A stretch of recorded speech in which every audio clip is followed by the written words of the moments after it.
moi c'est Pauline, bienvenue sur mon podcast Un fil jusqu'à toi, un podcast où on parle essentiellement tricot. Vous pouvez comme d'habitude me retrouver sur Instagram et sur Ravelry si vous le souhaitez. Pour commencer, je voulais vous dire un immense merci pour l'accueil que vous avez fait à mon patron que je vous ai présenté la dernière fois, le plastron col vert que j'ai juste ici, qui est un plastron qui se décline en 3 tailles, 2 tailles enfant, une taille adulte et 3 motifs. Merci pour vos retours. Merci de tout cœur, je suis vraiment très contente. Il y a des personnes qui se sont procuré le patron que je ne connaissais pas, qui ont pu me dire qu'il était très clair, très agréable à suivre. Donc voilà, ça m'a vraiment fait très très plaisir. Si jamais ça vous intéresse, toutes les informations sont sur mon précédent podcast et vous pouvez retrouver la fiche du patron sur Ravelry. Aujourd'hui, j'ai plusieurs ouvrages terminés à vous montrer, quelques en cours, certains bien avancés.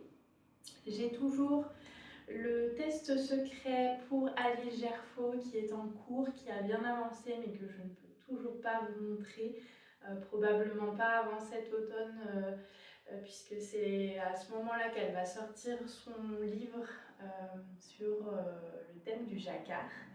Voilà, simplement ce que je peux vous dire, c'est que j'ai fait le test. Alors moi j'ai choisi un jacquard à 2 couleurs, donc avec ce coloris-là, que j'aime beaucoup. Il y a différentes nuances de violet, il y a même quelques tons de bleu. On voit un petit peu là. Et c'est de la Hope de Simi Studio.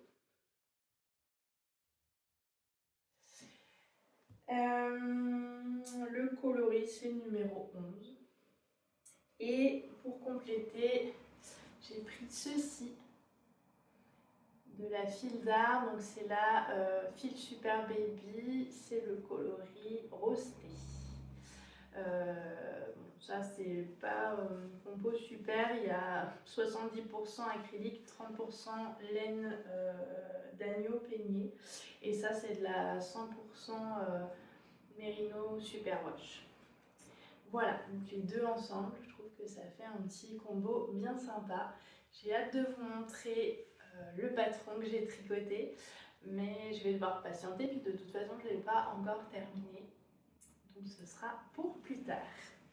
Bon, mais il y a quand même plein de choses que je peux vous montrer, donc c'est parti!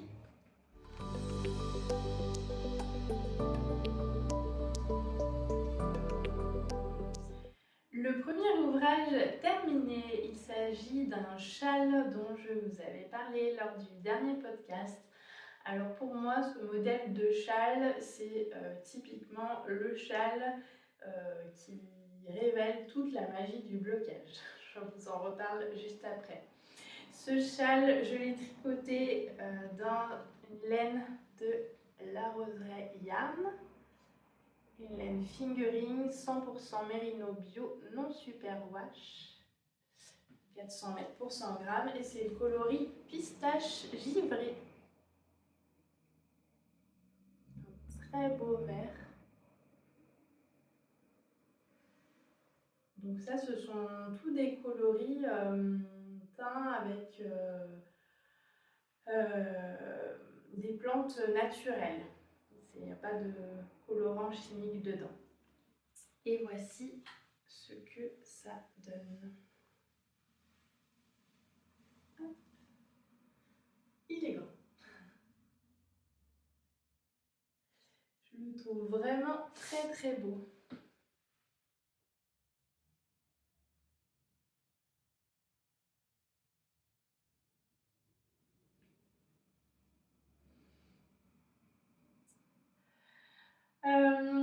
Alors pour ce châle, j'ai utilisé moins de 2 écheveaux. Sur celui-là, il me reste 39 grammes quand même. Mais on peut globalement adapter la longueur comme on veut. Alors on peut, mais je trouve que ce n'est pas facile, tout simplement parce que le principe du châle, c'est qu'on va commencer par un garter-tab ici, et puis on va tricoter le motif en ajoutant à chaque fois une feuille, une fleur, ça dépend comment on considère. Donc chaque rang, on va ajouter une feuille de chaque côté. Donc là, on commence par une, puis il y en a deux de chaque côté de la maille centrale, etc., etc. Donc on peut en faire autant qu'on veut. On peut utiliser une fingering, une sport, une déca, peu importe.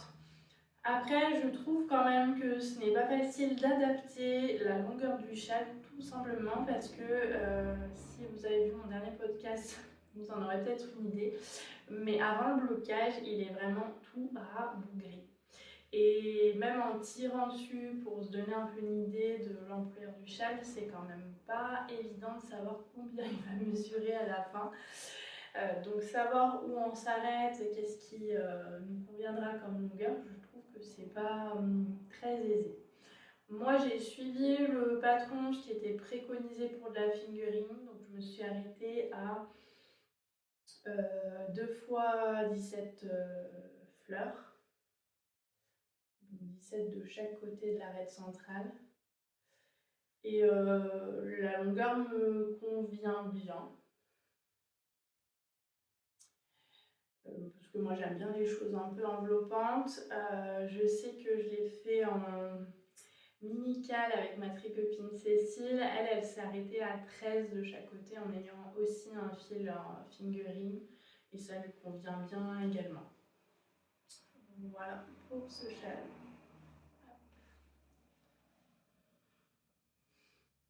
Je le trouve très élégant. Alors, pour la bordure, il y avait du choix aussi sur ce qu'on pouvait faire ou ne pas faire. Donc on pouvait faire une bordure en point mousse toute simple, basique. Et puis sinon, il y avait cette bordure, je vais essayer de l'approcher un petit peu. Voilà, un peu spéciale avec des jetés, qui n'est pas du tout difficile à faire, elle est très bien expliquée. C'est une petite manipulation en plus du point mousse si on souhaite la faire.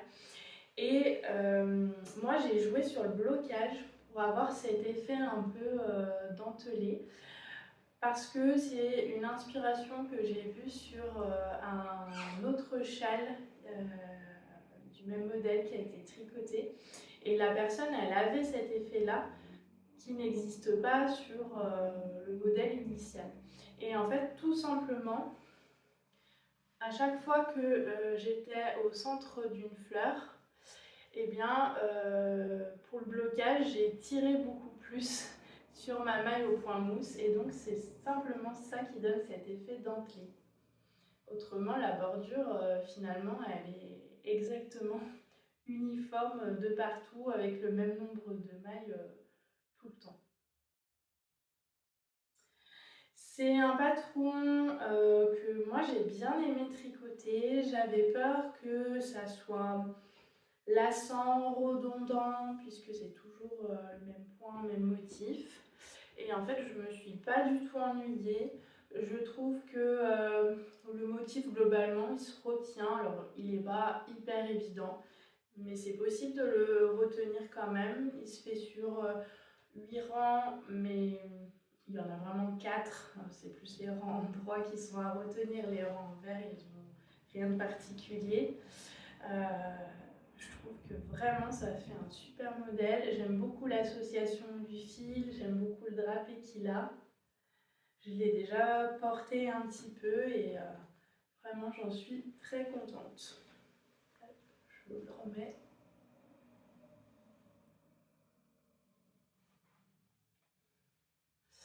Je dirais que c'est un patron niveau un peu intermédiaire, parce que au niveau de la dentelle, il y a notamment une petite manipulation qui n'est pas bien évidente, et puis il faut bien suivre le diagramme malgré tout, avec différents points à faire. Il faut savoir un petit peu lire son tricot. Enfin, si on se trompe, ça peut être un peu difficile de se rattraper. Mais autrement, je trouve que ça reste quand même assez accessible, c'est plutôt bien expliqué. Et puis vraiment, le rendu, je le trouve magnifique. J'en suis super contente. Voilà, j'adore la laine aussi, ça a été un vrai plaisir à tricoter. Vraiment une super expérience que j'ai adorée. Voilà pour ce premier projet à tricot.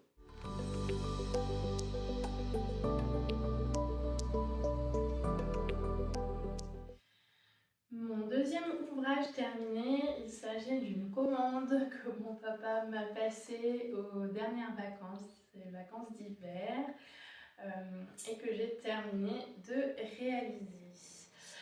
Il s'agit de mitaines que j'ai réalisées à partir de laine, donc la Regia For Fabric Color, qui est une laine autorayante qui, je trouve, ne paye pas de mine en pelote, mais qui est quand même très jolie et très lumineuse une fois tricotée. J'ai vraiment beaucoup aimé. J'avais fait des chaussettes à mon papa avec, il m'en restait et il m'en reste encore. Et je l'ai associée avec la Fil Baby Plus Socks de Fil d'Art. Et c'est le coloris marine.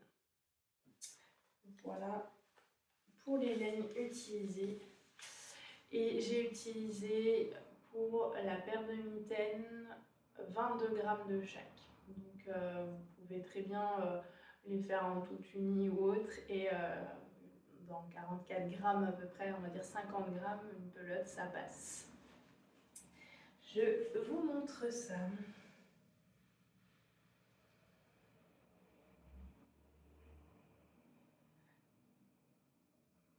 Voilà.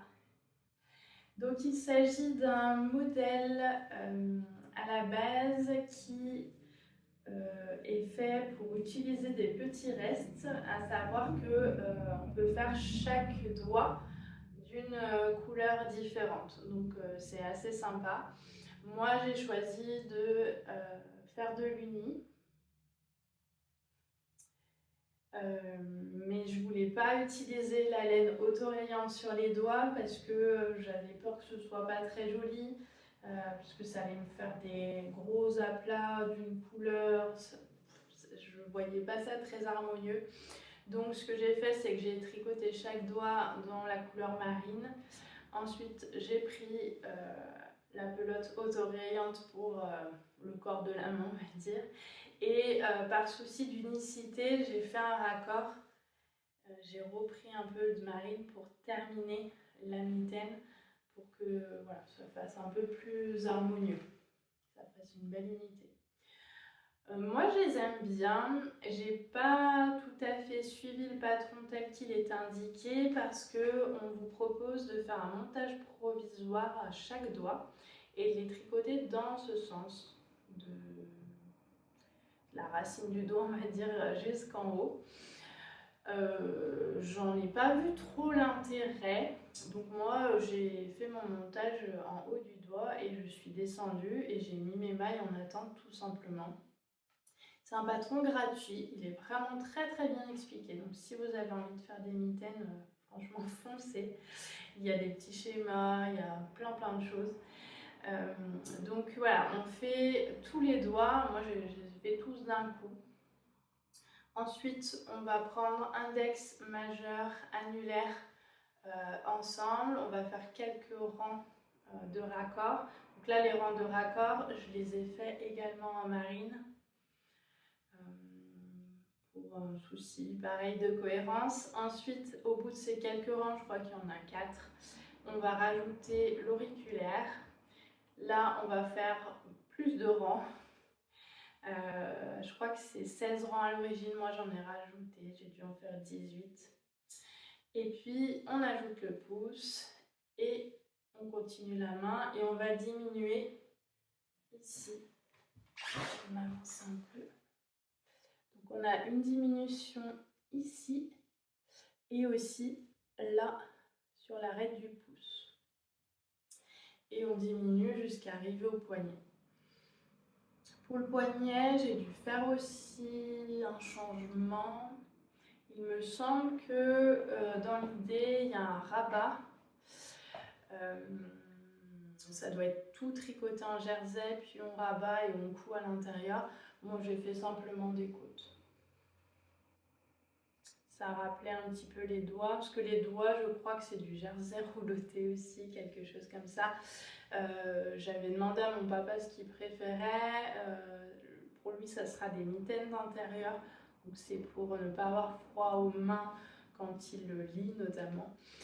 Donc il voulait quelque chose qui soit le plus fin, le plus discret possible, qui ne le gêne pas pour manipuler les objets, tourner les pages d'un livre, etc. Vraiment, j'en suis très contente. Je les ai faites assez rapidement. Et je trouve que le patron est sympa parce qu'on peut vraiment se permettre des fantaisies, de s'amuser avec ce patron. Et ça fait un petit objet sympa. Elles tiennent bien chaud. Je pense que la fonction sera là. Donc je suis très contente d'avoir réalisé ces mitaines. C'était une commande parmi deux demandes de mon papa. Je vais les offrir là dans quelques jours. J'espère qu'elles lui iront bien, qu'elles lui plairont. Il y a deux tailles pour les mini-têtes. Moi j'ai fait la taille 1, mais je trouve qu'il y a de la marge quand même. Pour moi en tout cas. Après mon papa il n'a pas des mains très épaisses non plus. Donc on verra ce que ça donne. Et sa deuxième commande, c'est un pull. Donc voilà, je sais que la mercière chez qui on avait été voir, elle a passé sa commande de laine là il y a quelques jours. Donc je devrais pas tarder à recevoir la laine. J'ai hâte de le commencer. Après, j'avoue que j'ai jamais tricoté un pull pour homme.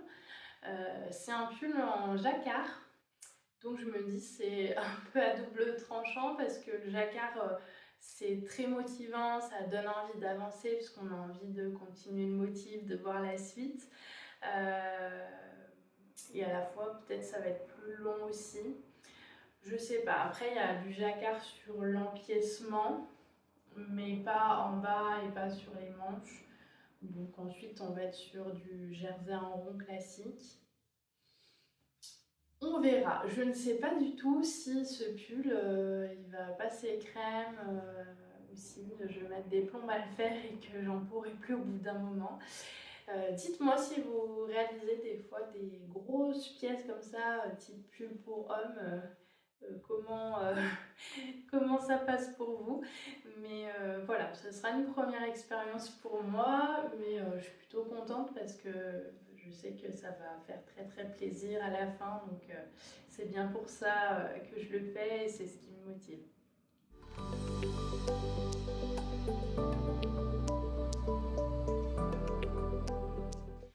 Mon troisième ouvrage terminé, alors il n'a rien d'exceptionnel, mais je me suis dit que ça pouvait toujours donner une idée de petits cadeaux à offrir, c'est toujours sympa.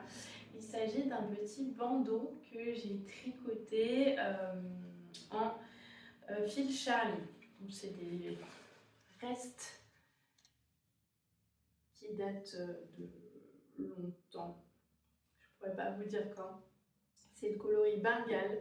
Je ne sais pas si ce coloris existe encore. Je pense que le fil Charlie existe encore. C'est du 100% acrylique. C'est une laine qui est très... Enfin, une laine. C'est un fil qui est très peu cher. Je pense que celui-ci, j'avais dû l'acheter pour tricoter des jambières à ma fille qui puissent être un peu résistantes au frottement. Qui puisse passer facilement à la machine à laver, etc. Jambière qui était à destination de ses cours de danse, donc qui pouvait potentiellement être un petit peu malmené. Donc j'ai voulu faire un petit bandeau. L'histoire c'est que mon mari a un de ses collègues qui a eu de très gentilles attentions à notre égard, qui a pu nous offrir des œufs de ses poules, des petites choses comme ça, qui a eu l'intention en tout cas de nous faire plaisir. Et je me suis dit que ça serait sympa pour le remercier que je puisse tricoter des petits bandeaux à ses filles. Je ne connais pas ses filles, donc je ne sais pas du tout ce qu'elles aiment ni rien. Bon, là c'est un rose un peu fuchsia. Il y a peut-être vous le voyez peut-être un tout petit peu trop rouge. Peut-être plus comme ça. Voilà, j'ai fouillé dans mes restes et je me suis dit bon bah qu'est-ce qui pourrait convenir pour faire un petit bandeau, et j'ai choisi de faire un petit bandeau très basique, tout simple, et j'en ai un autre en tête où je voudrais faire un bandeau un peu tressé, peut-être bicolore. Je vais voir dans les jours qui viennent ce que je fais en fouillant un petit peu tous mes restes.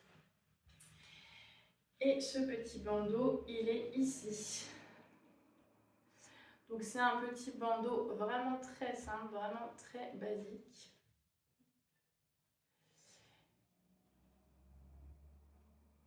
Il est tout en point mousse.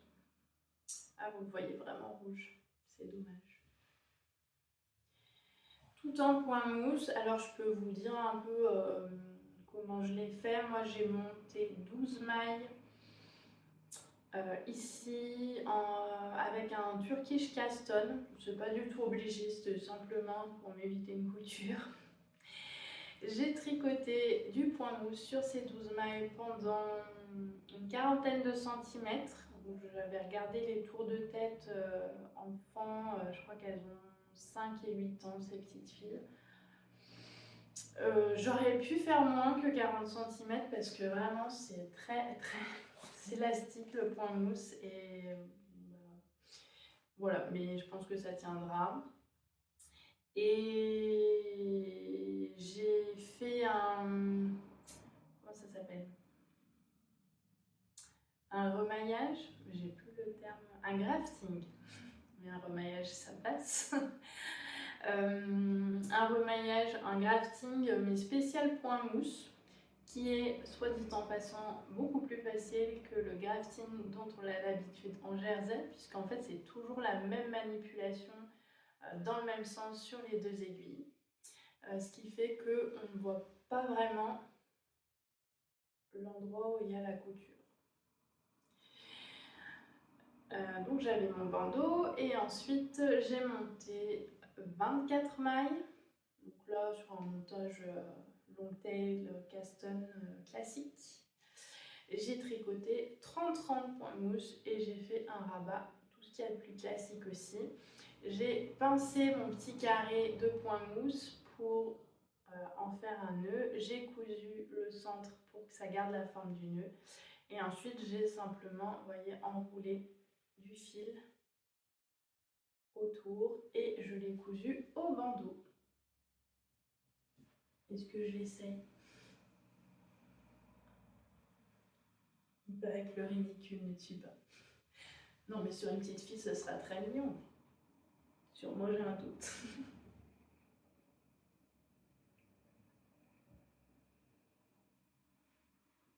Voilà.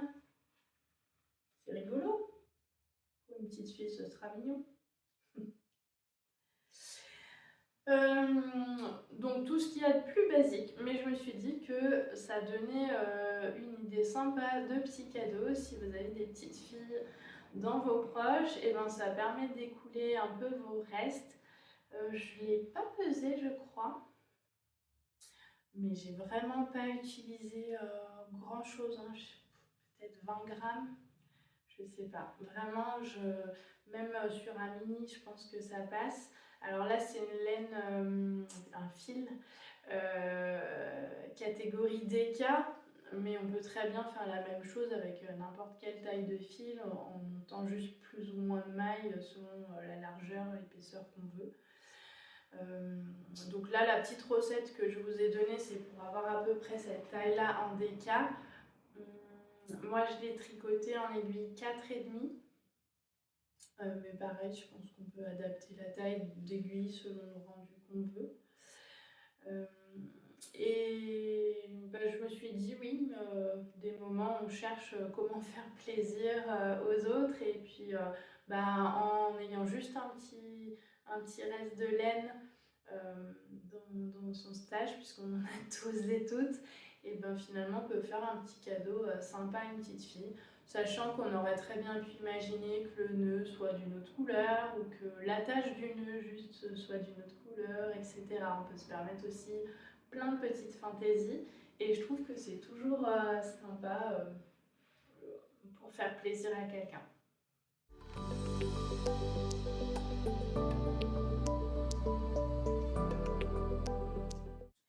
Depuis la dernière fois, j'ai bien avancé mon gilet Cassiopée. Le gilet Cassiopée, c'est un modèle d'Alice Gerfaud que j'avais gagné lors d'un concours. Je n'avais jamais pris le temps de le tricoter, mais je le trouvais très beau avec son motif feuille sur les bras. Donc ça y est, je me suis lancée, je vous l'avais montré en cours il y a 2 épisodes de ça. La dernière fois, je ne l'avais pas montré parce que je ne l'avais pas avancé, j'avais trop d'autres projets sur lesquels j'avais dû me pencher. Et là, ça y est, je l'ai repris, je l'ai bien avancé, je pense que je pourrais le terminer dans pas trop longtemps. Et j'ai vraiment hâte parce que je le trouve super beau. Pour le tricoter, j'ai choisi 2 fils. Celui-ci, qui est la Césia, la Oliver de Césia. Donc un fil 30% polyamide et 70% alpaca, qui est un fil super doux. J'adore ce fil pour sa douceur.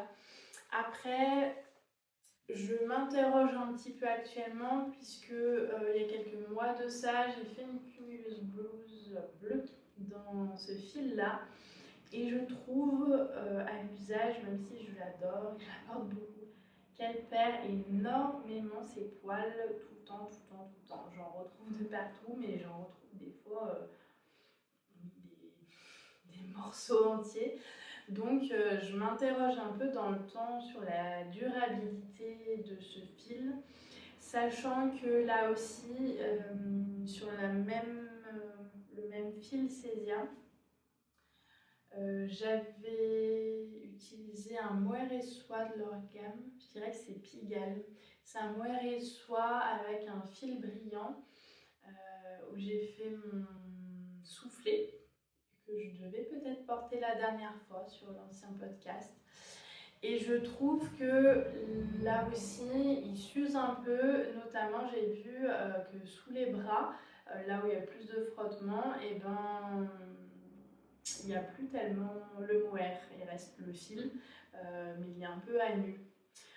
Donc voilà, pour faire un petit retour sur certains fils à l'usage. Moi, je trouve que c'est toujours intéressant sur les autres podcasts. J'apprécie de savoir dans le temps ce que deviennent les ouvrages des uns des autres, s'ils en sont satisfaits, pas satisfaits, s'ils recommandent le fil ou pas. Là, c'est un fil que vraiment j'adore parce qu'il est ultra doudou, mais on va dire que je me laisse encore un an pour voir si j'en suis hyper contente ou pas. Après, pour la cumulus, je l'ai tricoté doublé, mais 2 fois le même fil.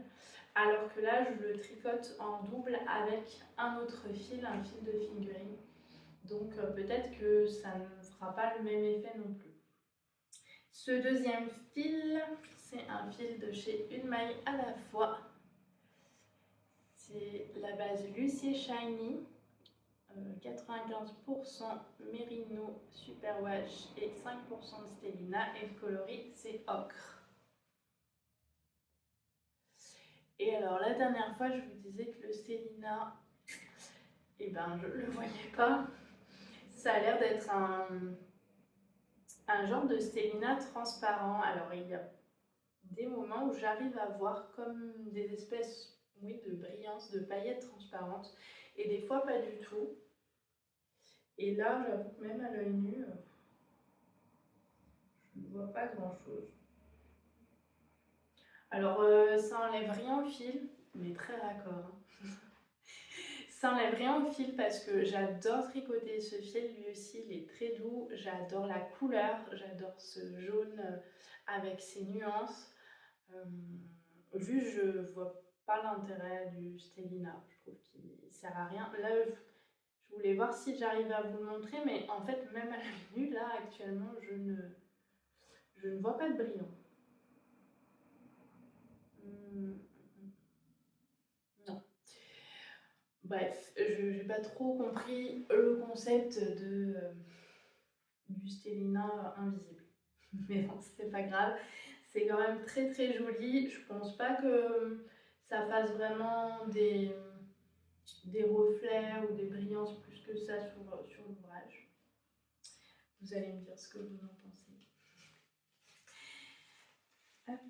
Et donc voici le gilet. Hop là.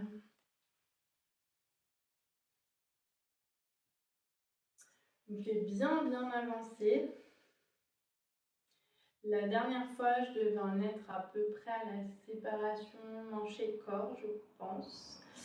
Et ce que j'ai voulu faire, c'est une fois que j'avais terminé à peu près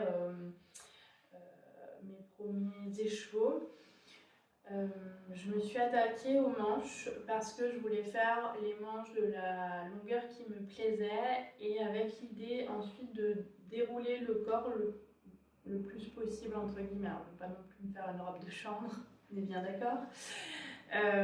Mais j'avais envie de faire un gilet assez long. Cela dit, ce modèle il est tellement joli, élégant que je le verrais très bien aussi un peu crop pour porter avec robe, jupe, etc.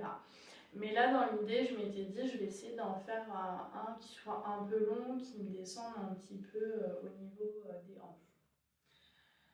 Voilà, on a le motif sur le côté de feuille que je trouve super joli. C'est un motif qui se retient à peu près bien également. Au niveau de la construction, on commence par le col, donc juste la petite bande d'encolure là. On monte des mailles, on va tricoter la petite bande d'encolure d'un côté, on relève les mailles à la base, on tricote la même chose de l'autre côté et ensuite on va relever les mailles tout du long et puis on commence de tricoter en aller-retour avec les raglans, avec les augmentations pour les devants et compagnie.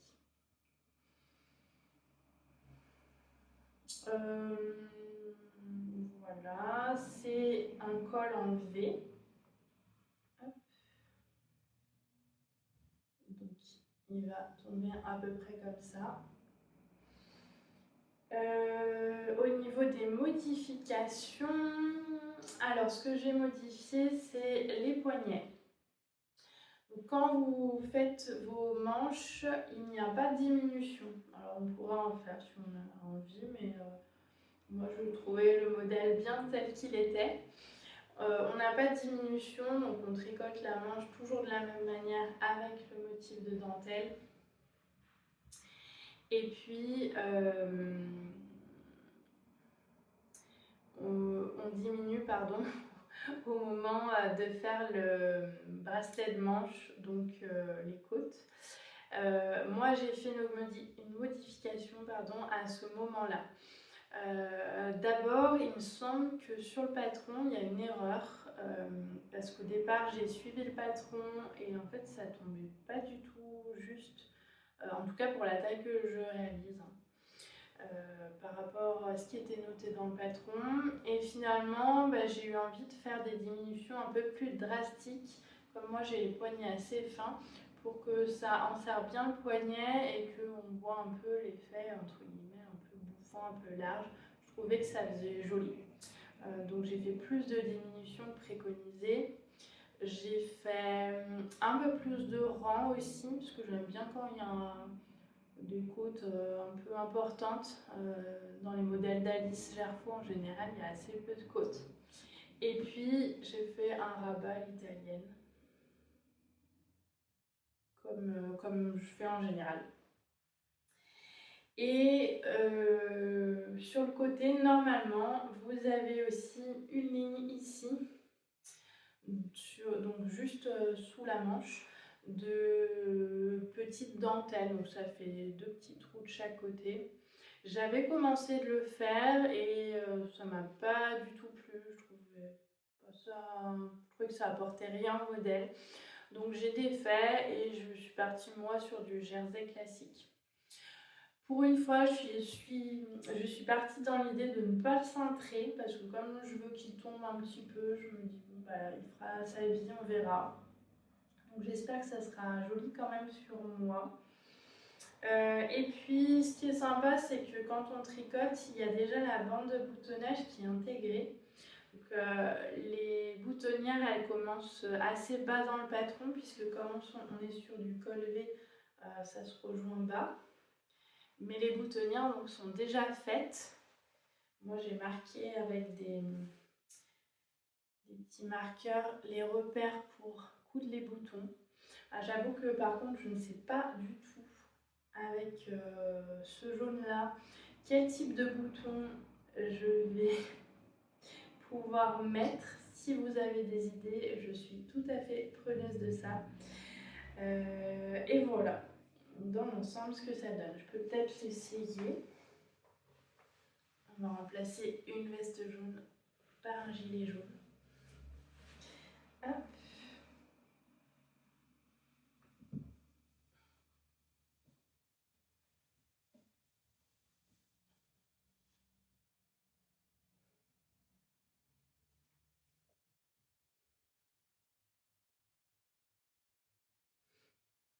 Et voilà ce que ça donne. Alors, bien sûr, ça sera plus joli. Une fois bloqué, la dentelle sera un peu plus révélée.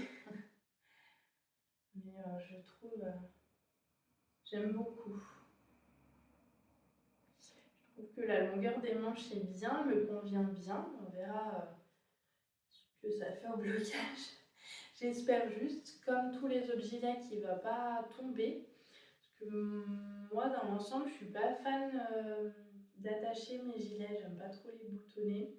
D'ailleurs, souvent, je ne crée pas de boutonnière et je fais juste une finition, mais en tout cas, je fais pas forcément les trous des boutonnières et je mets même pas toujours de boutons parce que ça m'intéresse pas.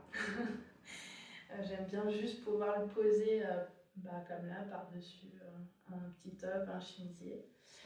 Et je vais vous montrer où il arrive.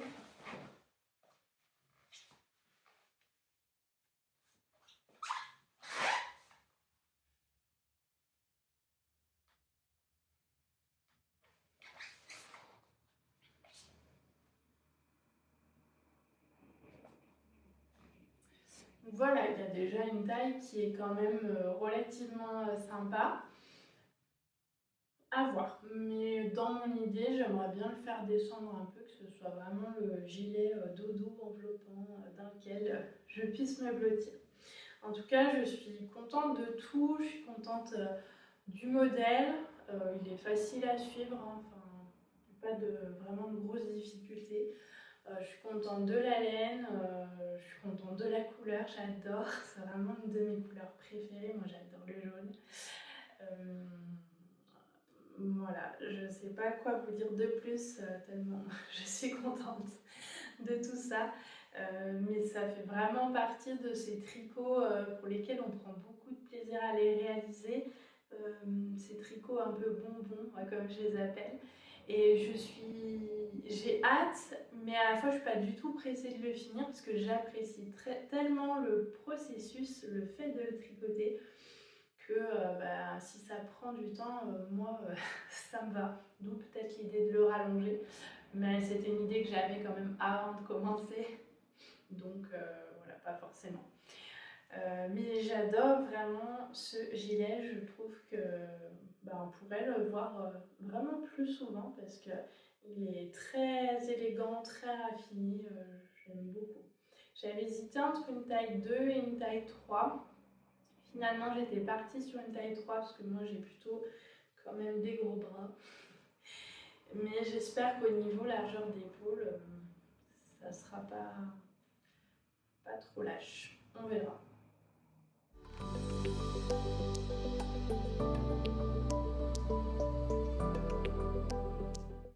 Le dernier ouvrage que je réalise actuellement, il s'agit cette fois de crochet et il s'agit à nouveau d'un cadeau que je compte offrir d'ici quelques semaines pour les 2 ans de la fille d'une de mes meilleures amies. Je me suis dit que c'était un âge où on pouvait commencer d'apprécier par soi-même les peluches. Donc j'ai eu envie de lui réaliser une petite peluche. C'est une petite peluche que j'ai pris dans ce livre, Les petits animaux de Cuquet, que j'adore parce qu'il est tellement trop plein de mignonneries que j'ai envie de tous les faire alors même que je n'adore pas le crochet. Dans ce que j'ai fait déjà, hop, j'ai réalisé celui-ci.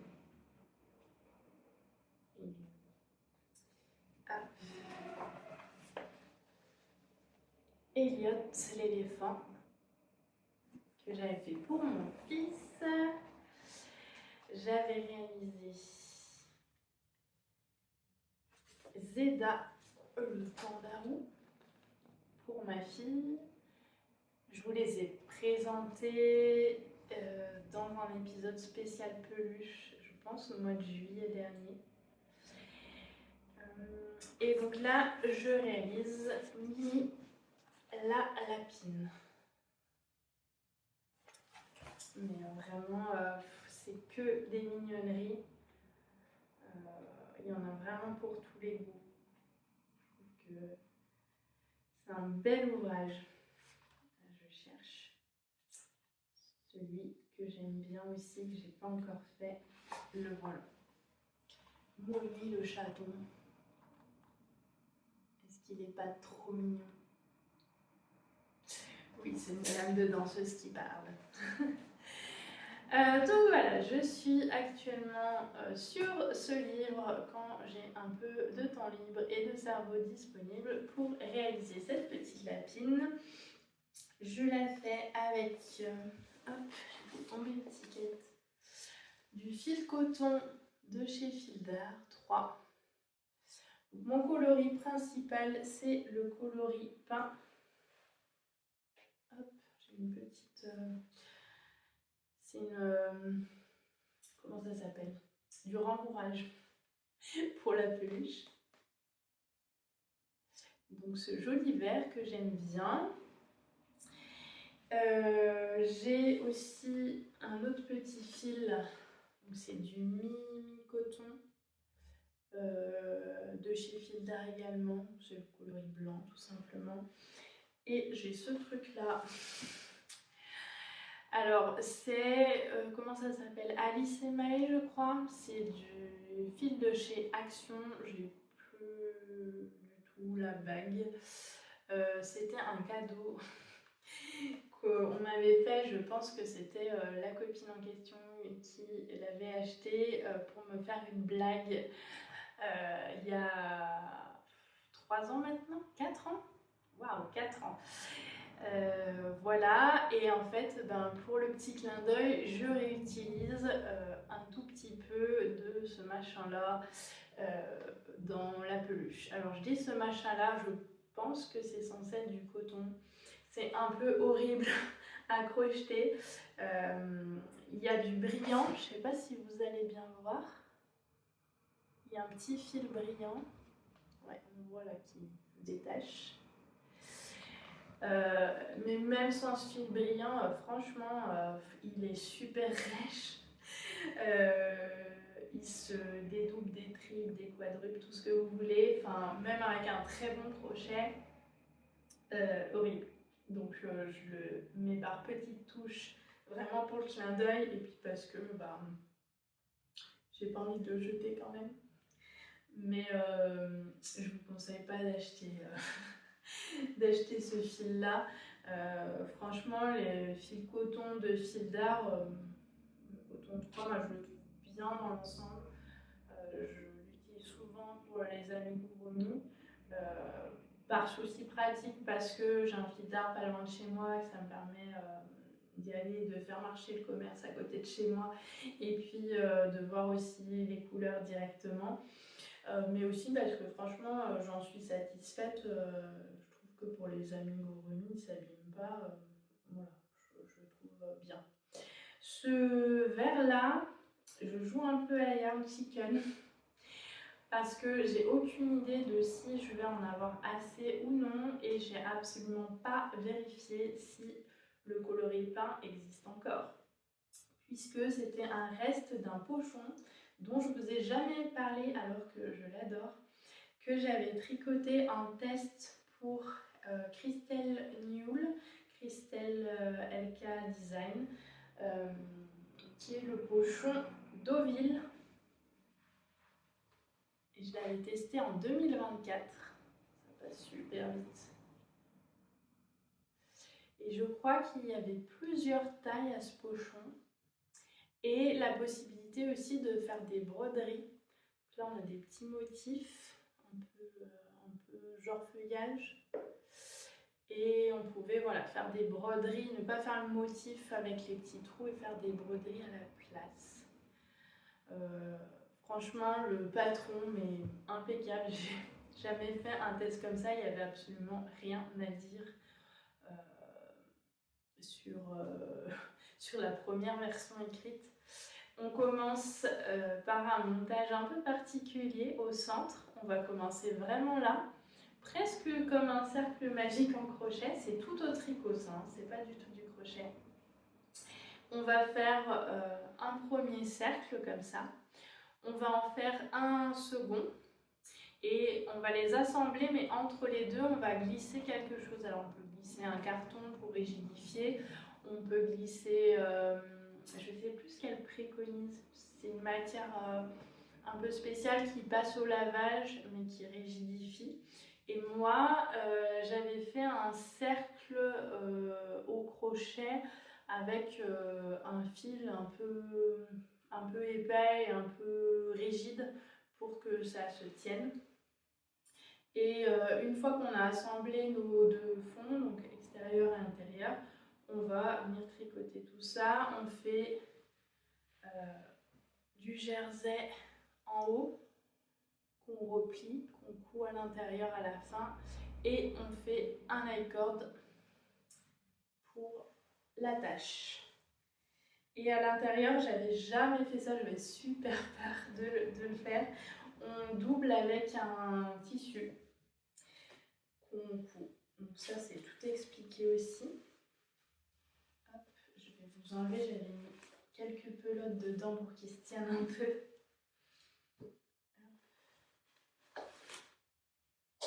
Voilà. Et voilà l'intérieur.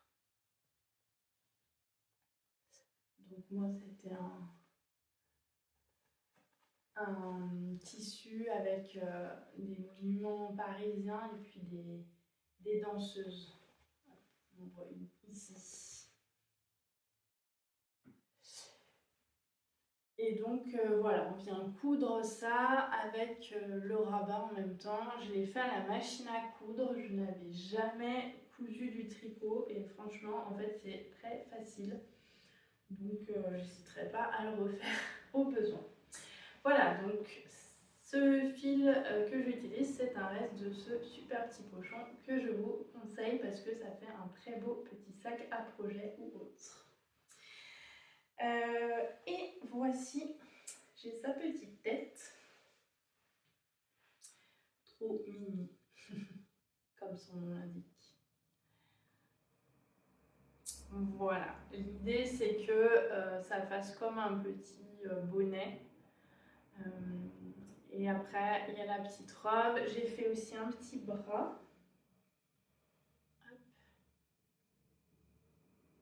Donc là, je suis en train de faire le second. Ensuite, je pense que je vais faire la petite robe. Donc là, j'en suis juste là. Pour la deuxième main, j'ai fait la deuxième main et puis je démarre le bras. Je pense que je vais faire la petite robe et que si je vois que je suis amenée à manquer de fil, je vais faire le bas de la robe tout simplement avec ce rose. Ce rose. Ce sera pas vilain, je pense, de changer de couleur à ce moment-là. Ce sera juste plus galère pour moi, mais sur le résultat final, normalement, ça ne se verra pas.